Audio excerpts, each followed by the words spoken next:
بسم اللہ الرحمن الرحیم الحمدللہ رب العالمین والصلاة والسلام علی اشرف الانبیاء والمرسلین اما بعد فاستعیذ باللہ من الشیطان الرجیم بسم اللہ الرحمن الرحیم السلام علیکم ورحمۃ اللہ وبرکاتہ۔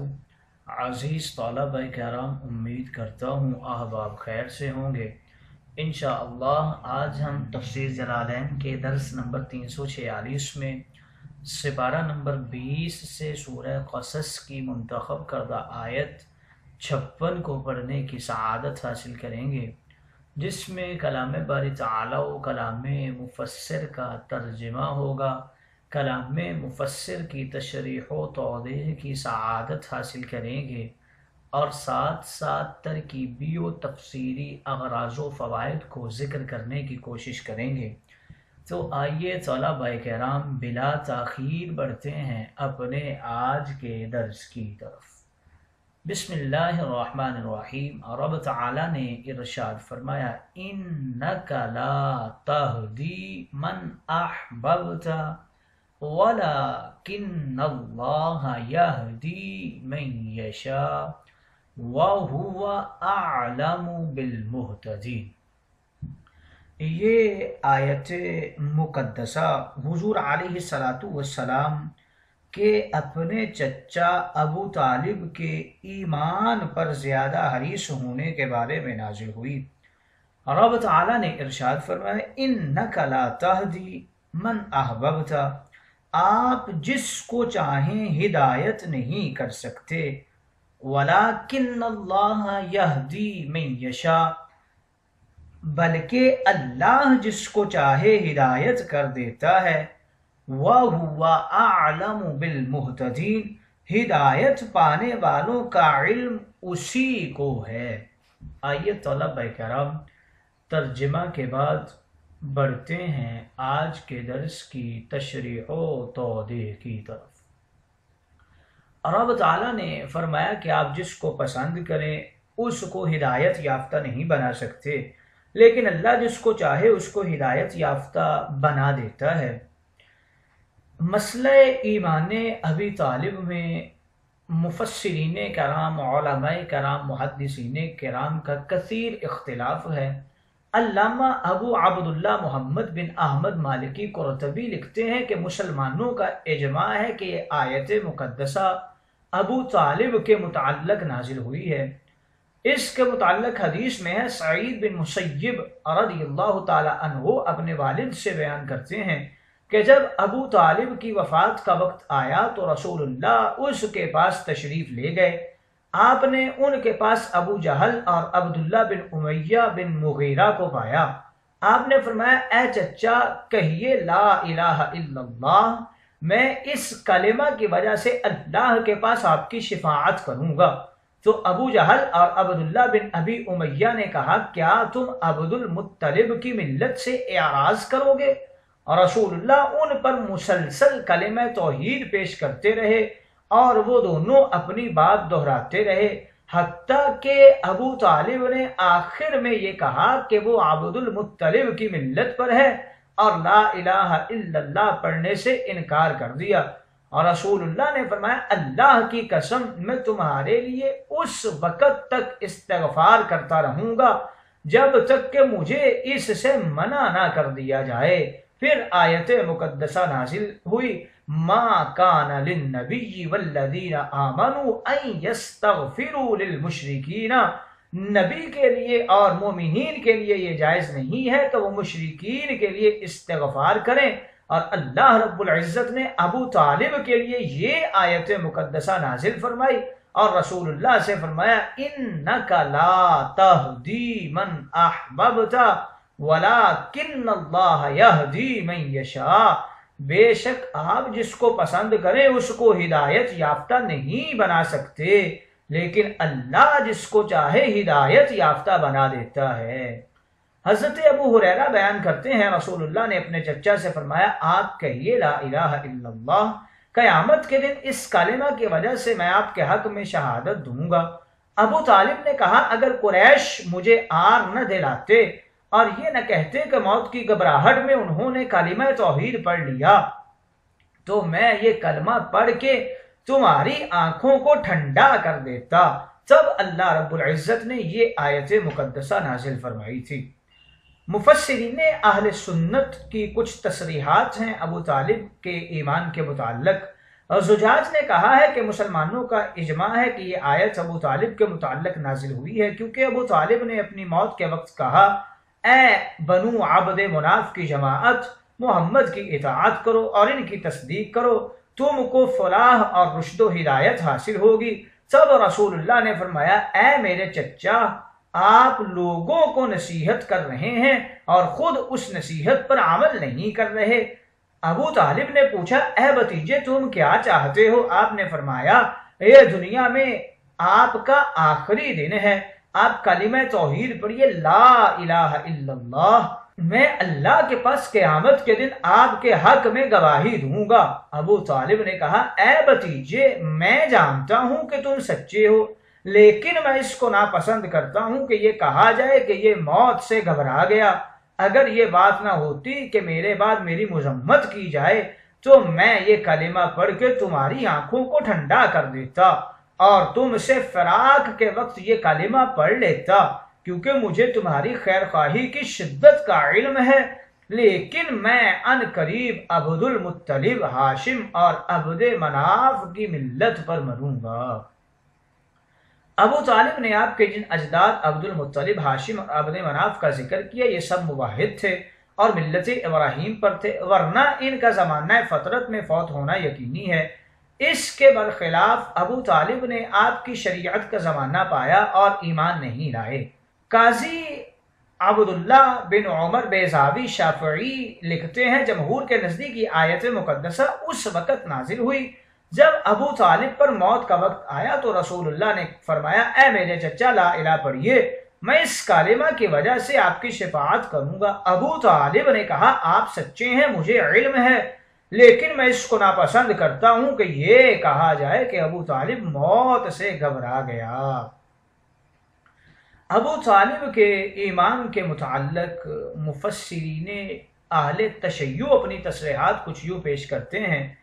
حضرت ابن عباس رضی اللہ تعالی عنہ سے روایت شدہ قول نقل کرتے ہیں شیخ الطائفہ ابو جعفر محمد بن حسن توسی، انہوں نے کہا کہ یہ آیت ابو طالب کے متعلق نازل ہوئی ہے اور عبداللہ اور جعفر سے مروی ہے کہ ابو طالب مسلمان تھے اور اسی پر امامیہ کا اجماع ہے اور ان کا اس میں اختلاف نہیں کہ ان کے پاس اس پر دلائل قاطعہ ہیں۔ شیخ ابو علی الفضل بن حسن طبرسی آپ اپنی تفسیر میں لکھتے ہیں کہ ابو طالب کے ایمان پر اہل بیت کا اجماع ہے اور ان کا اجماع حجت ہے کیونکہ وہ اس ثقلین میں سے ایک ہیں جن کے ساتھ تمسک کرنے کا حضور علیہ الصلوۃ والسلام نے حکم دیا ہے۔ آپ نے فرمایا اگر تم ان کے ساتھ تمسک کرو گے تو گمراہ نہیں ہوگے، اور اس پر یہ بھی دلیل ہے۔ حضرت ابن عمر بیان کرتے ہیں حضرت ابو بکر صدیق فتح مکہ کے دن اپنے والد ابو قحافہ کو رسول اللہ کے پاس لے کر گئے، وہ اسلام لے آئے تو رسول اللہ نے فرمایا تم اس بوڑھے کو کیوں لے کر آئے؟ وہ نابینا تھے، میں خود ان کے پاس چلا جاتا۔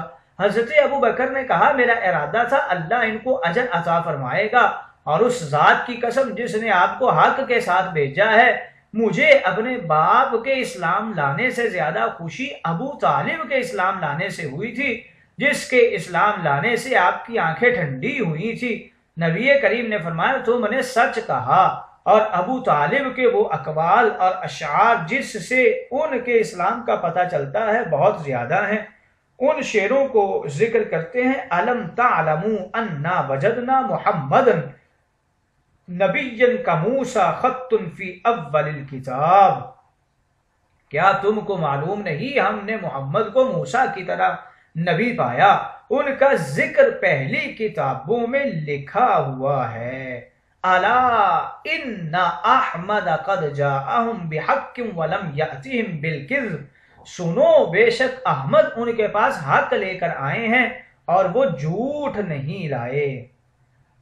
ابو طالب کے اسلام لانے کی روایت پر علامہ محمود آلوسی اپنا تبصرہ پیش کرتے ہیں۔ امام ابن اسحاق نے اپنی سیرت میں یہ لکھا ہے کہ جب نبی کریم صلی اللہ علیہ وسلم نے ابو طالب کو ان کی موت کے وقت کلمہ پڑھنے کی تلقین کی تو انہوں نے اس کو مسترد کر دیا، تو عباس نے ان کے ہونٹ ہلتے ہوئے دیکھے، انہوں نے ان کے ہونٹوں کے ساتھ کان لگائے، پھر کہا اے بھتیجے، میرے بھائی نے وہ کلمہ پڑھ لیا ہے جس کے پڑھنے کا آپ نے حکم دیا۔ رسول اللہ نے فرمایا میں نے نہیں سنا۔